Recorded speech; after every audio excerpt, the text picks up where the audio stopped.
How did you find this story, and what was the inspiration?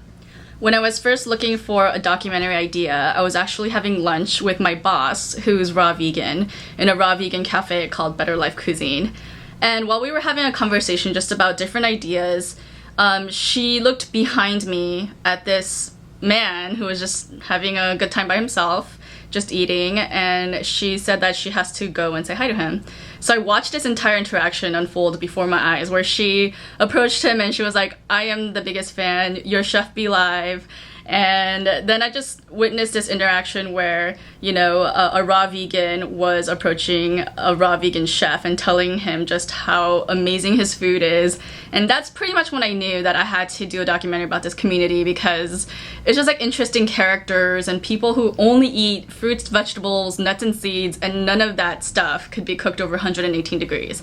So that got me to thinking, like, what would it mean to actually be raw vegan for even a week or 2 weeks, and how your entire life has to change to accommodate your diet, and how does that diet become a part of your identity?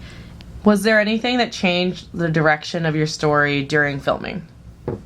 When I first set about making this documentary, I definitely had this idea where it was going to be a more Food Inc. type of documentary, where it was going to be about nutrition and about how the entire American population is eating in the most horrible fashion, and how we need to get rid of all processed, non-organic, cooked food, meat, everything.